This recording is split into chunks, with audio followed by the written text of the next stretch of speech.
Hola, te doy la bienvenida a una nueva video lección de este MOOC de Introducción a la Ingeniería Gastronómica. Como ya has de saber, existen alimentos que se encuentran en estado vítreo, como por ejemplo el caramelo. Para que el alimento llegue al estado vítreo debe haber una transición. ¿Pero en qué momento y bajo qué condiciones ocurre esta transición? Bueno, eso es parte de lo que veremos en esta video lección, que tiene por objetivo comprender el fenómeno de la transición vítrea, comprender la relación entre el estado de un material y su temperatura e introducir el concepto de temperatura de transición vítrea. En términos específicos, a lo largo de esta lección revisaremos el estado de la materia durante la transición vítrea, la temperatura a la que ocurre la transición y el efecto que tiene el agua en esta transición. Ya sabes que a partir de una solución o fundente es posible alcanzar el estado vítreo en función de la rapidez del secado o del enfriamiento, respectivamente. Este estado puede cambiar al aumentar la temperatura o la humedad, llegando a un estado que se llama gomoso. Este estado tiene una movilidad restringida, pero menor que en el estado vítreo. Con el tiempo y las condiciones adecuadas, el alimento en estado gomoso puede tener tiempo de ordenarse y llegar a alcanzar un estado cristalino estable y de equilibrio, el cual, a través de hidratación o calentamiento, podría llegar nuevamente a un estado fundido o diluido. Los alimentos reales están rara vez en equilibrio y, consecuentemente, cambian en el tiempo. Las matrices en alimentos secos o semisecos se pueden presentar en los tres estados, vítreo, gomoso y cristalino, en los cuales el contenido de agua y la tasa de enfriamiento son variables críticas para definir en cuál de ellos se encontrará. Para explicar los conceptos relacionados a los fenómenos que se tratan en esta video lección, utilizaré el siguiente gráfico. En él tenemos temperatura del alimento versus un parámetro que denominaremos módulo. Como ya te hemos explicado anteriormente, este no es un curso de ingeniería, por lo que no entraremos a describir la teoría que hay detrás de este tipo de parámetros, pero te podemos decir que puede representar diferentes propiedades del alimento que se pueden relacionar a variables como, por ejemplo, su viscosidad, que define la resistencia que pone un material a fluir. Supongamos que tenemos un alimento fundido a una alta temperatura, el cual puede tener baja viscosidad y por ende una capacidad importante de fluir. En la medida que vamos disminuyendo su temperatura, el material se vuelve cada vez más viscoso, motivo por el cual cada vez se ve más impedido en el movimiento. Es así como el material se puede volver gomoso y en la medida que continúa el enfriamiento se vuelve cada vez más inmóvil y finalmente llegar a tal punto de aumento de viscosidad que se ve impedido de fluir. En este punto se ha alcanzado el estado vítreo. Existe un rango de temperaturas en la que la transición al estado vítreo ocurre y se denomina temperatura de transición vítrea o T sub G. El estado vítreo se caracteriza con la temperatura de transición vítrea, así como la fusión tiene una temperatura distintiva. Eso sí, en el caso de la transición vítrea, T sub G no se puede medir con precisión, pues dado su carácter de transición, tiene una temperatura de inicio y una temperatura de término.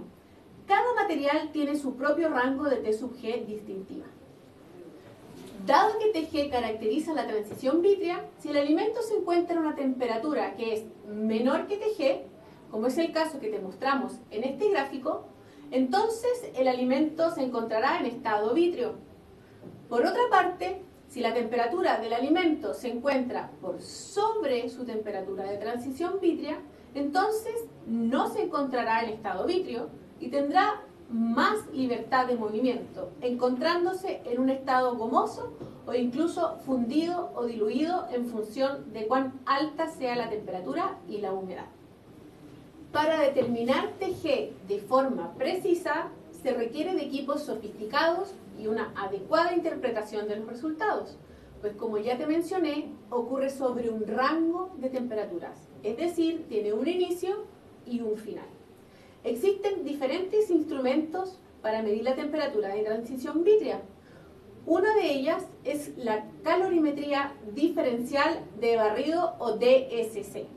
La calorimetría diferencial de barrido es una técnica que se utiliza para estudiar los cambios térmicos que ocurren en un alimento y es capaz de detectar las temperaturas a las cuales los materiales sufren cambios de estado y de fase. El DSC es un instrumento que se encuentra en laboratorios especializados, pero es bueno que sepas que es posible hacer mediciones a través de técnicas estandarizadas. TSUB-G es un parámetro fundamental para los alimentos de baja humedad y es esencial para determinar su estabilidad estructural, su textura y su reactividad química, pues entrega información acerca de las condiciones en las que el alimento se encuentra en un estado inmovilizado. Al estar en estado vítreo, un alimento tendrá una estructura rígida, minimizando su colapso, como sucede en los cereales de desayuno o en los alimentos liofilizados. En cuanto a la textura, un alimento en estado vítreo se puede percibir como crujiente, como sucede, por ejemplo, en los chips de papas fritas. La reactividad química en alimentos en estado vítreo se ve minimizada, pues al estar inmovilizado el sistema, hay un impedimento para que los reactivos puedan interactuar. El agua actúa como plastificante, permitiendo que la matriz se vuelva gomosa. Este efecto plastificante se debe a que sus moléculas ocupan posiciones entre las moléculas del material y trabajan como una especie de lubricante, permitiendo un movimiento más libre. La presencia de agua aumenta entonces el espacio libre entre las moléculas del material, permitiendo así a las moléculas moverse y reordenarse, como se representa en esta figura. El agua podría llevar a un sistema en estado vítreo a uno en estado gomoso. El efecto del agua se traduce en una modificación a la temperatura de transición vítrea, pues a medida que el alimento absorbe más agua, su temperatura de transición vítrea disminuye. En este gráfico se representa cómo se comporta la temperatura de transición vítrea con respecto a la humedad del alimento. A combinaciones de temperatura y humedad que se encuentran bajo esta curva, el alimento se encontrará en estado vítreo. En cambio, si se encuentra sobre esta curva, se comportará como gomoso. Recuerda que, pese a no ser un estado de equilibrio, el hecho de estar en estado vítreo es un sinónimo de estabilidad química y física, por lo que querríamos almacenar nuestros alimentos secos a temperaturas menores que su TG para que sean estables. Supongamos que conocemos la temperatura a la que se encuentra un alimento y que la representamos en rojo en este gráfico. Supongamos también que conocemos la humedad del alimento, que representamos en este gráfico como X sub 1. Según el gráfico, para esta humedad, su TG estaría dada por la que indicamos como T sub G 1. Dado que el alimento se encuentra a una temperatura menor que la transición vítrea para este nivel de humedad, entonces el alimento se encontrará en estado vítreo. Un alimento que podría encontrarse en esta situación podrían ser las hojuelas para el desayuno recién salidas de su envase, crujientes y muy firmes. Supongamos ahora que se mantiene la temperatura del alimento, pero que le agregamos leche a esa misma temperatura. Los cereales absorberán agua de la leche y aumentarán su humedad. Supongamos que hasta el nivel X sub 2 indicado en el gráfico.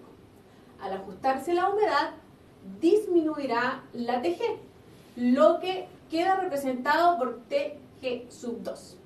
Como puedes ver, en esta situación, TG es menor que la temperatura del alimento, lo que indica que éste se encontrará en un estado gomoso. Es por esto que los cereales se ablandan al contacto con la leche. El proceso, eso sí, no es instantáneo, por lo que mientras antes te los comas, más crujientes estarán. Un ejemplo muy interesante, pero de un área diferente de los alimentos, es lo que sucede con los materiales de PVC, como este tubo y esta manguera, y te quiero preguntar si sabes, ¿qué es lo que los hace tan diferentes si están compuestos del mismo material? Bueno, pero para responder esta pregunta, veamos este gráfico en el que tenemos la relación entre el T sub G del PVC y el contenido de un producto que actúa como plastificante. Como puedes observar, a una temperatura de 20 grados Celsius, en el caso del tubo, el nivel de plastificante utilizado es bajo, por lo que su T sub G es mayor que 20 grados Celsius, lo que implica que tiene un comportamiento rígido. La manguera, en cambio, tiene un mayor contenido de plastificante, suficiente como para que la temperatura de transición vítrea disminuya hasta llegar a ser menor que la temperatura de 20 grados Celsius, motivo por el cual se vuelve flexible. Esto mismo es lo que sucede en los alimentos, pero en su caso el plastificante es el agua. Volviendo a la importancia de T sub G, su relación con las condiciones de proceso de un alimento es crítico, pues cuando se trata del secado, se debe asegurar que la humedad baje a niveles por debajo de la temperatura de transición vítrea a una velocidad suficientemente alta para que se alcance el estado vítreo y así la estabilidad estructural. En el caso de un proceso de enfriamiento rápido, se debe asegurar que la temperatura baje lo suficiente como para llegar a estar por debajo de la transición vítrea y así se llega a su estabilidad estructural. Veamos qué has aprendido a través del siguiente cuestionario.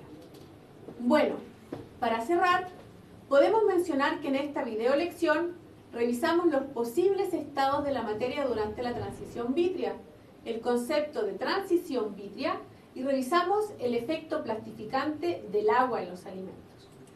A modo de conclusión, podemos decir que la temperatura de transición vítrea es un parámetro relevante que permite comprender en qué estado se encuentra un alimento que se enfrenta a ciertas condiciones de temperatura y humedad, lo que va a definir su estabilidad y textura. Espero que esta video lección te haya sido de utilidad. ¡Nos vemos!